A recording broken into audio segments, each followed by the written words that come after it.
نحمده ونصلي على رسوله الكريم أما بعد فأعوذ بالله من الشيطان الرجيم بسم الله الرحمن الرحيم فلا تقل لهما أف ولا تنهرهما وقل لهما قولا كريما وقال رسول الله صلى الله عليه وسلم لعنه الله من سب أباه لعنه الله من سب أمه أو كما قال رسول الله صلى الله عليه وسلم. محترم سامعین، نن سبا هر حالت هر ځوان خپل مور او پلار ته ډېر ردې بدې خپل مور او پلار ته کنځل کوي. مور تنګي په کور کې، پلار غریب بوډا هغه ته ردې بدې وایي، سپکاوی ورته کوي داغې او ډېر زیات خپل مور او پلار سپک ګڼي. بار خلکو سره غاړه ملاوي، بار خلکو سره خپه محبت ملاويږي، بار خلکو سره خپه مینه ملاويږي. ولې چې کور ته راشي مور ته هم تنګوي، پلار ته هم تنګوي، مور ته هم کنځل کوي، پلار ته هم کنځل کوي. خو ای ځوانا زه تا نه دا تپوس کومه که الله پیغمبر فرمایي لعنه الله من سب اباه لعنه الله من سب امه. ته دې حدیث باندې ځان پوه که او ځوانا ته چې نن ما خپل مور ته کنځل کې، خپل پلار ته کنځل کې، پردي کس له غاړه ورکې، د پردي کس احترام کې. بېشکه احترام په خپل ځای دی، خو لیکن د مور او پلار حقوق د پردي سړي نه ډېر زیات دي. فرمایي لعنت کړی دی الله تعالی په هغه چا باندې چې خپل پلار ته کنځل کوي، او لعنت کړی دی الله تعالی په هغه چا باندې چې خپل مور ته کنځل کوي. نو کته اوس خپل مور ته کنځل کې او کپلار ته کنځل کې، الله رب العزت پتا لعنت کړی دی.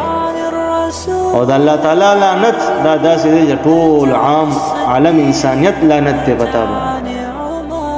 ملعون من عق والديه، لعنتی دی هغه کس چې د مور او پلار نافرمانی کوي.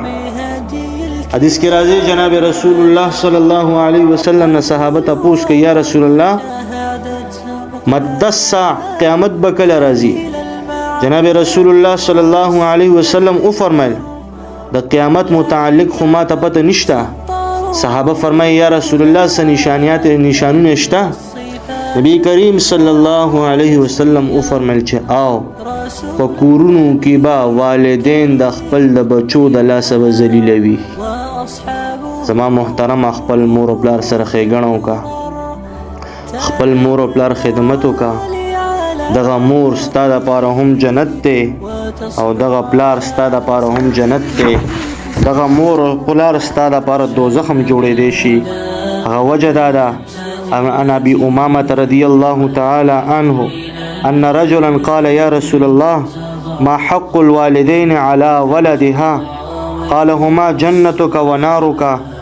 حضرت ابو امامه رضی الله تعالی عنہ فرمایي چې یو شخص عرض وکړو یا رسول الله اولاد باندې د مور او پلار څه حق دی؟ پاک پیغمبر صلی الله علیه وسلم او فرمایل ورته چې ستا مور او پلار ستا دپاره جنت هم دی او جهنم هم دی. تشریح کې حضرت شیخ رحمت الله علیه لیکي، فرمایي که چېرته اولاد د والدینو تابعداري وکړه او خوشنودی او پورا خیال وساتو اور هر قسم جایز خدمت وکړو، نو دغه والدین د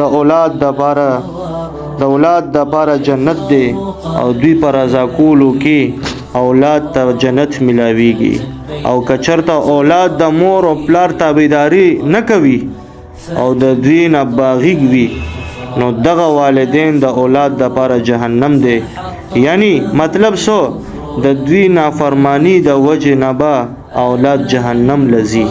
زما محترم الله پاک دې مونږ د خپل مور او پلار د نافرمانی نه وساتي، او کم مرګري چې کم زموږ ورونه چې د خپل مور او پلار نافرمانی کوي نو لاړ شئ د خپل مور او پلار نه معافي وغواړئ او په خپو ورته خپو ته ورله ورشئ، زور ورله وکئ، خدمت ورله وکئ او ښه په خوشحالۍ سره ښه په مینې محبت سره ورسره ژوند تېر کړه.